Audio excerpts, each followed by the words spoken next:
예수 믿고 변한다는 게 무슨 뜻인가? 예수 믿고 변한다는 게 무슨 뜻인가라는 제목으로 하나님 말씀 증거하도록 하겠습니다.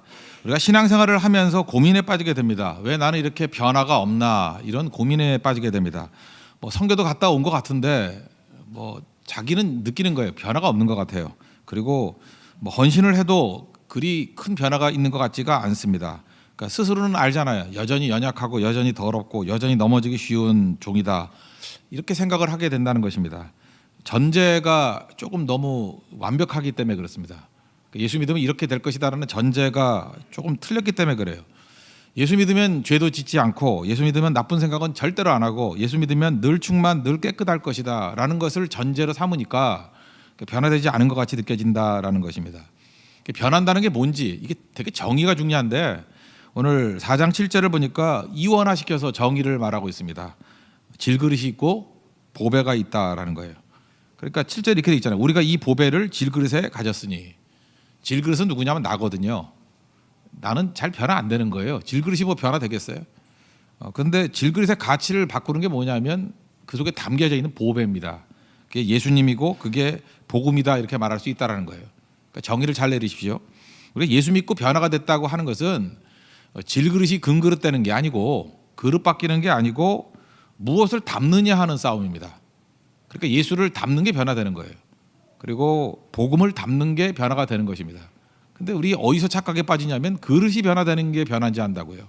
아니에요. 똑같은 질그릇인데 보배를 담는 것이 변화가 된 것이다. 이게 성경이 이렇게 정의를 내리고 있다라는 것입니다. 그래서 우리가 좌절하고 낙심하는 이유 중에 하나가 뭐냐, 잠깐만 질그릇 변화에 초점을 맞춘다는 거예요. 그래서 헛심이라 그러죠. 헛수고하고 있어요.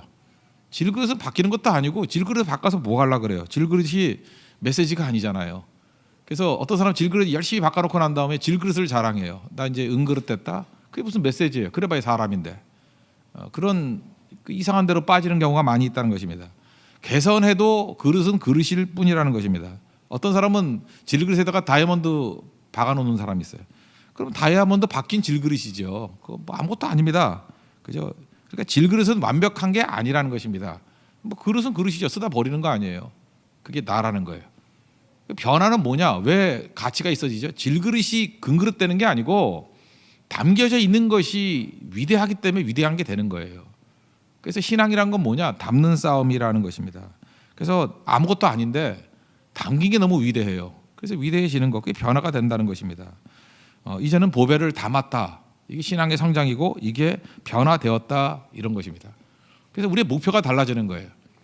이건 또 다른 측면에서 말하면 이런 거예요. 우리는 자기를 증명하면 안 되고 예수님을 증명해야 된다. 이런 식으로 좀 얘기를 합니다. 그러면 자기를 증명한다는 게 뭐예요? 그 자기 증명이라는 거는 계속해서 내가 얼마나 좋은 그릇인가, 그거 얘기하는 거거든요. 내가 얼마나 좋은 질그릇인가, 내가 얼마나 멋있는 다이아몬드 박힌 그릇인가, 내가 얼마나 이게 천연색으로 이렇게 색칠해가지고 번쩍번쩍 빛나는 아름다운 색깔의 그릇인가. 이제 그 싸움 벌인다. 그게 자기 증명이거든요. 그릇 좋아서 뭐 할까요? 우리가 그릇을 믿는 것도 아닌데. 그러니까 이런 헛심을 쓰니까 진짜 정작 써야 될 때는 못 쓴다는 것입니다. 예수 믿어도요, 빈 그릇으로 놓고 본다면 질그릇 똑같아요. 믿는 사람이나 안 믿는 사람이나. 당연한 건데 이거. 근데 여기에서 초점을 잘못 맞춰 놓으면은 믿음 자체가 방황하기 시작하게 된다는 것입니다. 그래서 하나님께서는 아예 그릇 자랑 못하는 사람을 이게 부른다, 그런 취지로 말씀도 하셨죠. 그게 고린도전서 1장에 나오는데 26절에 보니까, 야, 니네들 부르심을 봐라. 이렇게 부른 사람들 보면 육체를 따라서 지혜로운 사람도 없고 능한 사람도 없고 문벌 좋은 사람도 없다. 그러면서 이제 없는 거 5개 얘기하잖아요. 그죠? 미련한 사람 부르고, 약한 자 부르고, 천한 자, 멸시받는 자, 없는 자 부른다. 그 이유가 뭐냐? 그래서 어떤 육체도 하나님 앞에서 자랑하지 못하게 하려고. 그러니까 하나님께서 약간 쓰려고 하다 보니까 이 바보들이, 이 천치들이 이해를 못하는 거예요. 그래서 자꾸만 질그릇 자랑하고 있어요. 질그릇, 그게 그건데, 그죠? 질그릇에 자꾸만 색칠하려고 그러고, 질그릇에 자꾸만 다이아몬드 박으려고 그러고, 아니라 그래도 말귀를 못 알아듣는 거예요. 그래서 아예 안 되겠다. 그래서 아예 그런 시도도 못할 미련한 것들, 약한 것들, 천한 것들, 멸시받는 것들, 없는 것들을 부르면 자랑 안 할 거 아니에요. 그래서 보배를 거기다 담는다는 거예요. 명확해졌죠. 우리의 가치는 그릇에 있는 게 아니라 담긴 보배에 있다라는 것입니다. 그래서 우리가 해야 될 일이 뭐예요? 열심히 담는 싸움 해야 되는 거죠. 우리는 지금도 걱정이 많아요. 쓸데없는 걱정들이 많은데 이런 거죠. 내가 너무 부족하고 내가 연약하기 때문에 나 때문에 하나님의 영광이 가려지면 어떡합니까? 뭐 이런 거 되게 많이 얘기를 해요. 실제로 진짜 걱정하는 건지 괜히 말로 그러는 건지 모르지만 그런 걱정하는 사람들 많아요. 그래서 제가 그런 얘기를 합니다. 걱정하지 말라고. 너 이게 질그릇이라고. 우리가 예수님을 담거나 보배를 담습니다. 담아도 좋지요. 우리가 담아서 뭐 이렇게 전하러 가기도 하고 선교도 하고 베트남 선교도 하고 그랬지 않습니까? 이게 복음을 담아서 전한 거예요. 그래서 담는 것도 좋아요. 근데 깨지면 더 좋아요. 그 보화가 있는데 팍 깨져 버렸어요. 그러면은 그게 영광이 가려지는 겁니까? 와, 아름다운 보석이 막 쏟아지네 하면서 오히려 더 아름답게 드러나게 되는 거죠. 그래서 그 뒤에 보니까 뭐 우리가 뭐 그 거꾸로 트림을 당해도 뭐 사방 우겨쌈을 당해도 뭐 어쩌고 저쩌고 해도 뭐 문제 없다, 뭐 낙심하지 않는다 이런 얘기 쭉 나오죠. 이유가 뭐냐? 우리가 질그릇이고 우리의 가치는 담긴 보배에 따라서 달라진다라는 것을 깨닫게 되면은 우겨쌈을 당하면 어떻고 깨지면 어떻고 뭐 상황이 어떻게 되면 무슨 관계가 있냐는 거예요.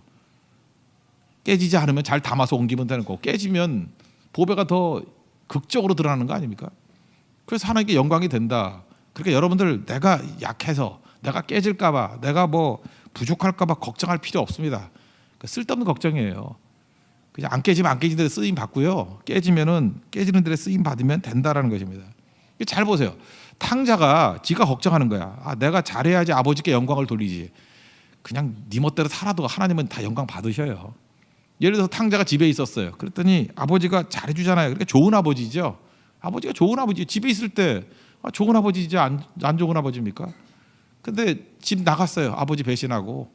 그리고 깨진 거 아니에요. 깨졌다고 뭐 아버지가 뭐 누가 되나요?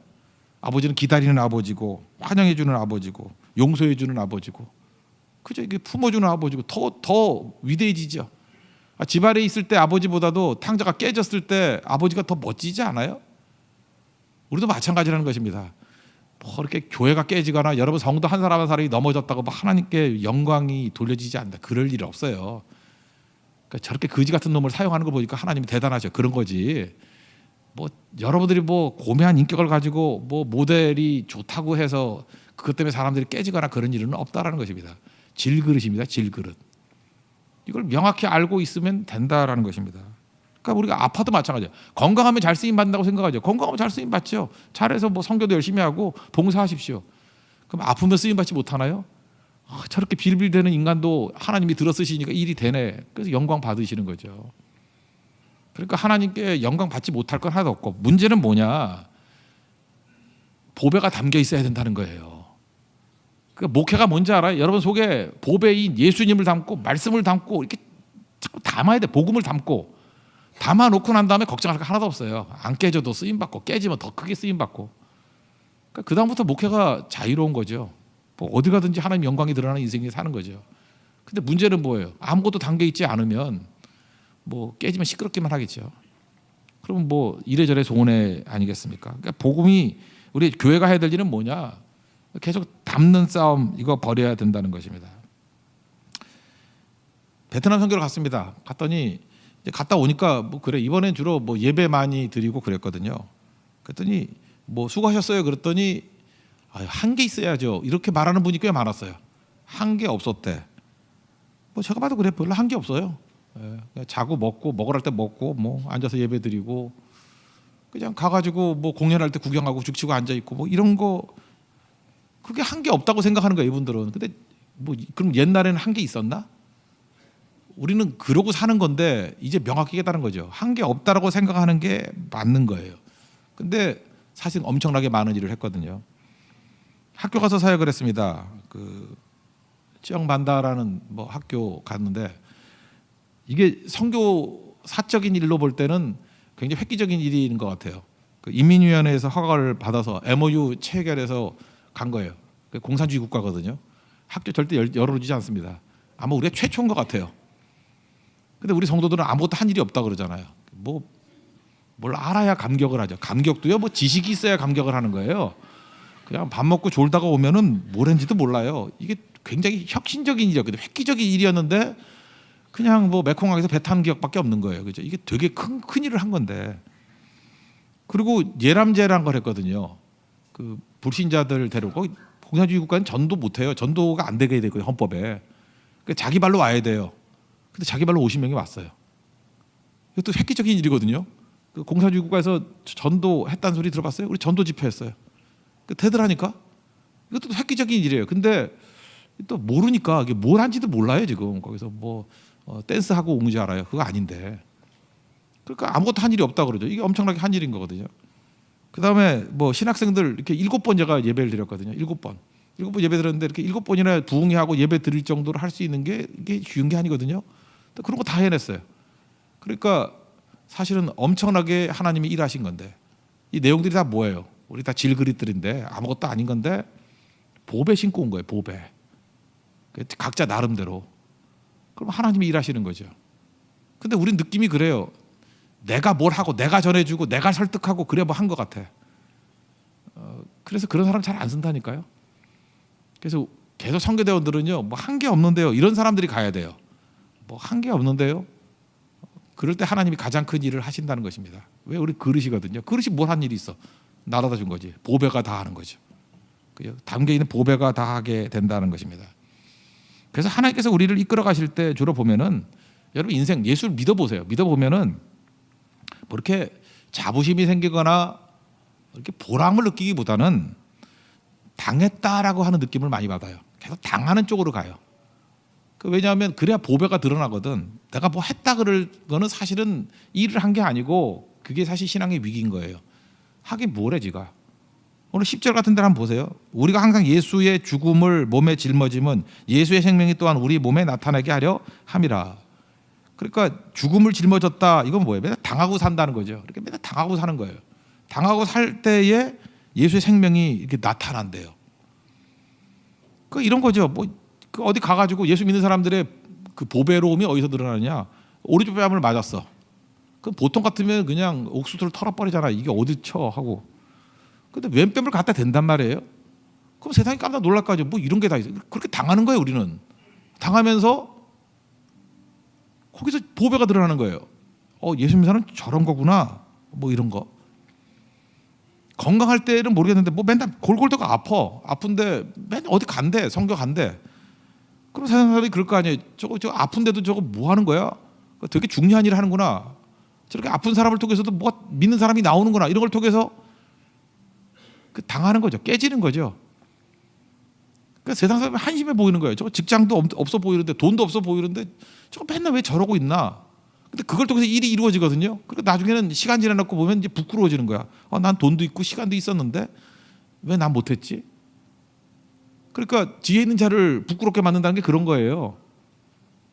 그러니까 하나님께서 하시는 일이 그런 거예요. 주로 당하고 깨지고 뭐 주로 이런 걸로 우리를 이끌어 가게 만드신다는 것입니다. 그럼 우리가 급선무가 뭐예요? 뭘 해도 좋으니까 보배는 담고 있어야 된다는 거예요. 보배를 담는다는 게 뭐겠어요? 예수님.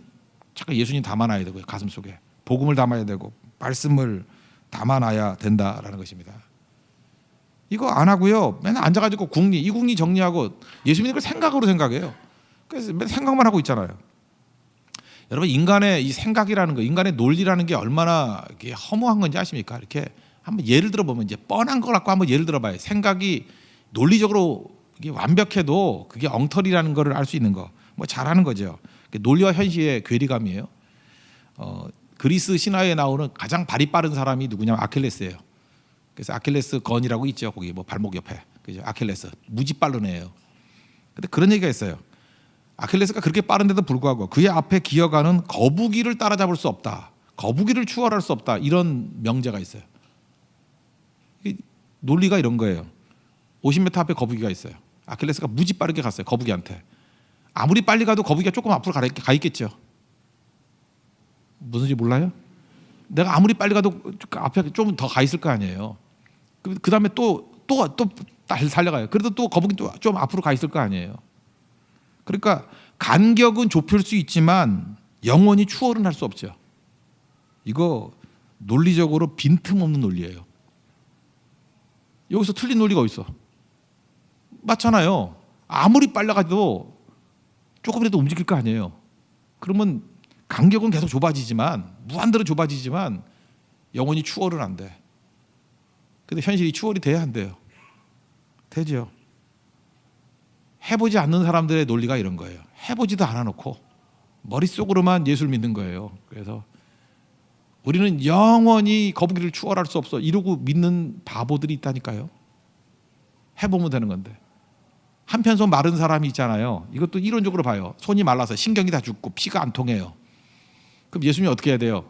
신경이 살아나라, 피가 통해라, 그리고 손을 내밀라, 그래야지 맞는 거잖아요. 근데 예수님이 뭐라 그래요? 내 손을 내밀라. 내밀었더니 펴졌어요. 그 말이 되냐 이러죠. 그러니까 이거 논리 따지는 사람은 죽어도 못 고쳐요. 근데 한편선 말랐는데 내밀라 그래서 내밀었더니 됐대요. 우리 거북이 다 이기잖아요. 행동하는 사람은 거북이 다 이기고 논리에 빠져 있는 사람들은 그렇게 많은 은사를 줬음에도 불구하고 아킬레스가 거북이를 못 이긴다니까. 이제 아시겠어요? 우리 믿음도 마찬가지예요. 믿음이 뭐냐 그랬더니 이게 헷갈려가지고 자기 도 닦는 건지 알고 질그릇이 금그릇 되는 싸움인 줄 알고 맨날 도만 닦고 있어. 우리가 지금 대한예수교 조계종이 아니에요. 지금 많은 사람이 대한예수교 조계종으로 알고 있어. 그죠? 도 닦아야지 되는 건지 알고. 우리 믿음의 성장 변화가 됐다는 건 뭐냐 하면 그릇은 변화가 되는 게 아닌데 담는 거라니까요. 예수님을 담고 복음을 담고 그럼 변화되는 거예요. 자꾸 담으십시오. 그러니까 여러분 해야 될 일이 뭐예요? 예배를 담아야죠. 새벽기도 와서 새벽기도 담아야죠. 철학기도 담아야죠. 담으면 변화되는 거예요. 담지도 않아놓고 맨날 변화 안 된다 그러니 그 문제지. 헌신을 담고 성교를 담고 말씀을 담고 부족해도요. 계속 부족한 거 연약해도 더럽고 그래도 계속 담는 거라고요.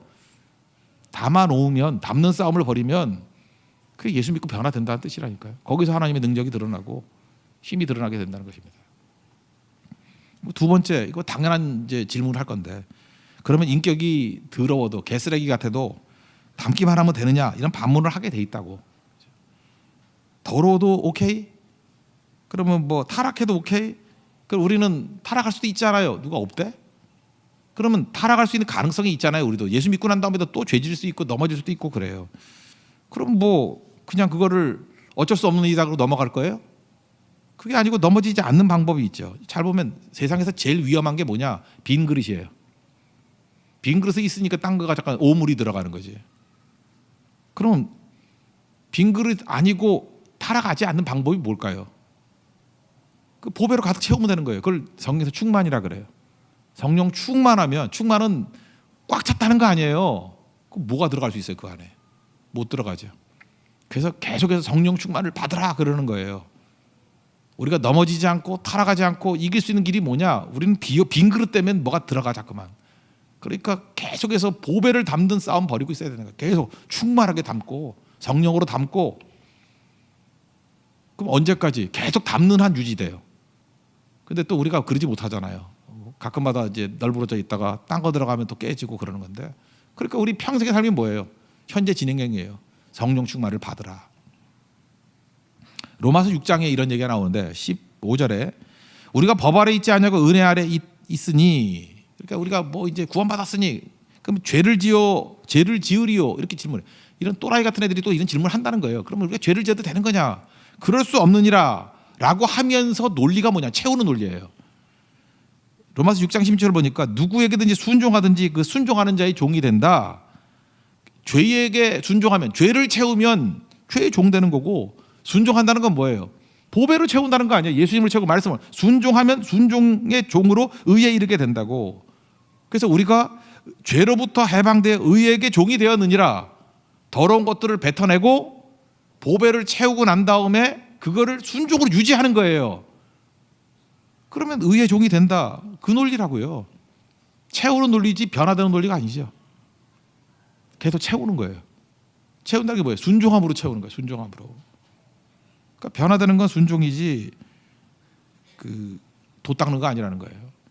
그래서 우리가 축복의 통로 그러잖아요. 채우고 나눠주는 거예요. 계속 이게 일을 계속하면 복이 우리에게 머물러 있는 거지 머물러 있지 않겠습니까? 그건 당연한 거겠죠.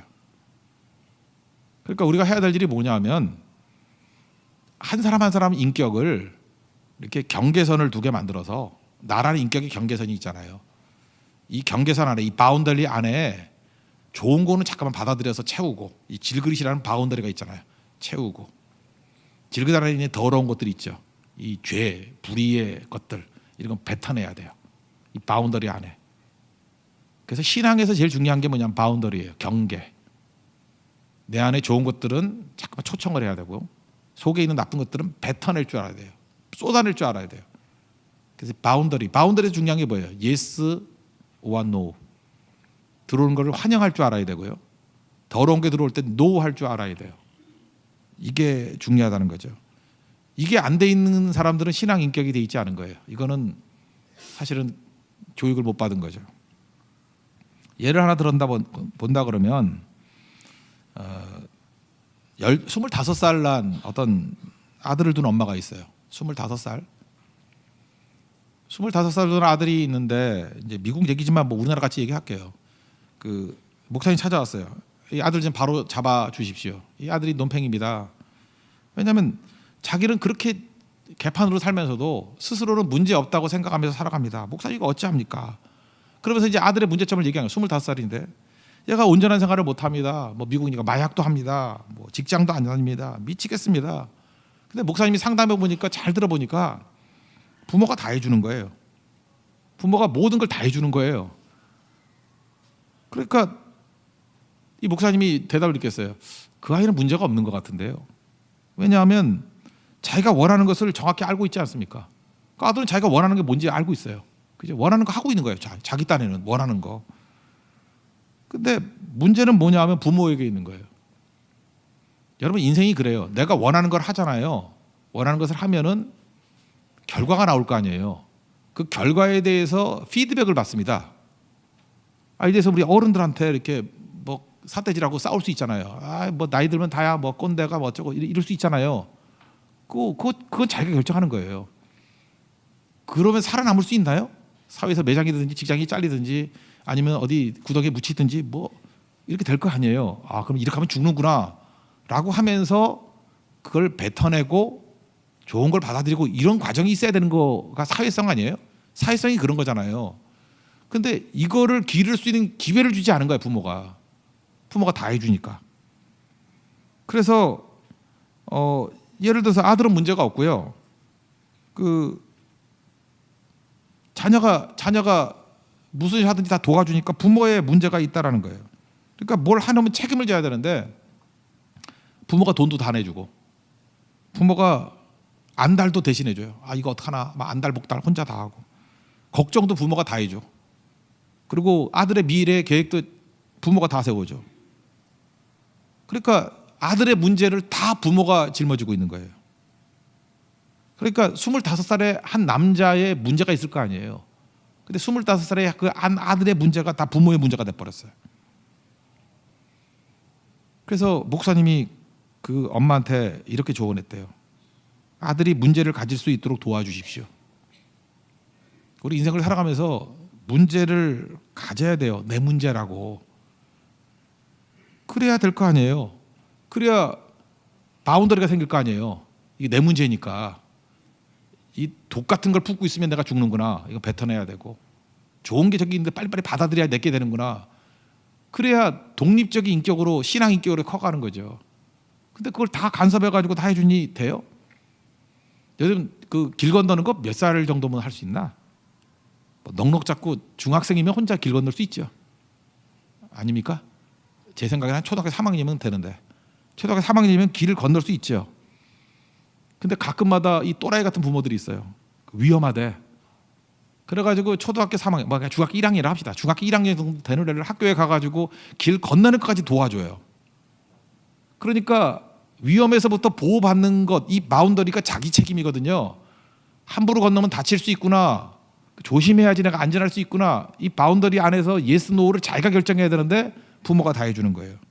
그러니까 반푼이 되는 거죠. 시간이 지납니다. 더 나이가 들었어요. 공부도 안 해, 계획도 안 세워, 일도 안 해. 근데 부모가 다 해줘요. 그런데도 불구하고 좋은 환경 속에 있고 돈도 충분하고 가족 생활도 아무 문제가 없어요. 그러면 걔는 잘 산 거 아니에요. 무책임한데 행복하잖아요. 그러니까 아들은 행복한 거지. 아무 책임을 질 게 없어. 무책임한데 행복한 거죠. 부모는 어때요? 부모는 책임은 엄청난데 불행해요. 지금 부모 입장에서 한번 놓고 보십시오. 우리 인생 가운데 무지하게 열심히 뛰어요. 뭘 열심히 하는데 책임감도 엄청나. 근데 엄청난 책임을 지고 있는데 불행한 거예요. 그 이유는 뭐냐면 내가 질 필요도 없는 짐을 지기 때문에 그래요. 나서지 않아도 될 문제에 나서기 때문에 그래요. 그래서 나도 불행해지고 상대 반푸지 만드는 거예요. 이걸 명확히 우리가 이해해야 된다는 거예요. 그러니까 돕는 게 아닐 수 있다라는 것입니다. 누가 이런 바보짓 하는지 알아요? 자기가 질그릇인 거 모르는 사람이 이 짓을 해요. 담는 싸움 벌여야 되거든요. 뭘 담아야 될 것인가. 담는 거는 자기가 결정해야 되는 거예요. 이거 누가 대신 담아줄 수 있는 게 아니에요. 그래서 예수님, 이게 보배거든요. 복음, 보배거든요. 생명, 이런 것들을 자기 판단하에 빨리빨리 받아들이고, 이게 신앙 훈련이라고요. 이게 신앙 성장하고 이게 변화되는 거예요. 그리고 속에 있는 더러운 것들, 그죠? 이게 누추한 것들, 이게 토해낼 줄 알아야 돼요. 조금 전에 우리 찬송가 325장 찬송 불렀죠. 이거 아내가 바람 나가지고 도망쳤어요. 그래서 이 와이글이라는 남자가, 찰스 프레드릭 와이글이라는 사람이 너무 괴로워가지고 견딜 수가 없는 거예요. 너무 사는 게 힘들어서. 그래서 더 이상 살고 싶지 않다. 그러다가 마지막 기도하다가 성령 받았어요. 그때 얘 성령께서 너무너무 은혜를 주시는데, 네 친구 아내는 떠났지만 내가 너와 평생 함께 해줄게. 그래서 그 말씀에 은혜 받고 그 자리에서 쓰는 게, 예수가 함께 계시니 시험이 오나 겁없네, 기쁨의 근원이 되시는 예수님 위에 살이라, 이런 게 나온 거예요. 거기에 앙금이 없고 뭐 아픔도 없고 충만해지는 거예요. 예수로 채우는 거예요. 이 바운드리가 생긴 거거든요. 나쁜 건 다 쏟아내고, 나쁜 기억 다 쏟아내버리고 좋은 거 품고 있는 거죠. 이 바보 천치들은 보면은 맨날 10년 전에 있었던 나쁜 것들, 뭐 독들, 이런 거 품고 있어요. 여러분 시편 18편을 한번 읽어보세요. 다윗의 시인데 시편 18편과 똑같은 게 사무엘하 22장이에요. 그러니까 이게 말년에 다윗이 죽기 직전에 썼던 마지막 시편이에요. 근데 시편 18편을 보면은 다윗만큼 원수가 많았던 사람이 없죠. 원수 많고 대적 많고 원통함 많고 뭐 말도 안 되는 고통 많이 담고. 그러면 이렇게 고통을 많이 담으면 대개 어떤 게 나오냐 하면은, 그냥 원수 갚아라, 그럼 진짜 찢어 죽일 놈이 있다, 뭐 이런 게 뭐 이렇게 원한 원통 독 뭐 이게 한 이런 게 나와야 되거든요. 없어요. 너무 맑고 깨끗하고 순수하고 그냥 세상 물정 하나도 모르고 산 사람 같은 기도가 나오고 찬송이 나와요. 왜 그럴까요? 더러운 건 다 뱉어냈거든. 은혜만 채운 거예요. 하나님만 바라본 거예요. 구원의 능력만을 바라본 거예요. 이게 믿음입니다. 그릇이에 우리 바운더리 질그릇이거든요. 지금 뭐가 담겨 있어요? 죽어라 예수 믿는다고 하면서도 맨날 꽁한 마음, 시기, 질투, 뭐 누구 미워하는 마음, 원한, 뭐 피해자 의식, 뭐 이런 것만 잔뜩 담아가지고 쓰레기들 담겨놨다고요. 이거 예수 믿는 거 아니에요. 그래놓고 더러운 거 담겨놓고 또 한술 더 떠가지고 질그릇, 금그릇 만드는 싸움 벌이고 있어. 잘 안 되니까 질그릇에다 금 도금을 해. 그러니까 이게 뭐 하자는 거예요? 믿는 것도 아니고 뭐 헛수고하는 거죠. 잊지 마십시오. 우리 질그릇인데 담는 싸움이라고요. 잘 담아야 됩니다. 잘 담기 위해서는 우리 더러운 거 있잖아요. 쏟아내야 되고, 바운더리, 이 질그릇은 바운더리, 이 경계선이거든요. 좋은 거 받아들이고, 이게 믿음의 성장입니다. 그래서 저는 여러분들이 시편 18편에 나오는, 집에 가서 한번 읽어보세요. 그런 순수한 찬양과 기도가 우리 인생 말년에 하나님 앞에 서기 직전에 이런 고백이 나온다 그러면 멋진 거예요. 그게 신앙입니다. 우리 신앙의 승리를 맛볼 수 있는 하나님의 거룩한 종 되기를 축원합니다. 자리에서 일어나겠습니다. 주여 우린 연약합니다. 찬양하겠습니다.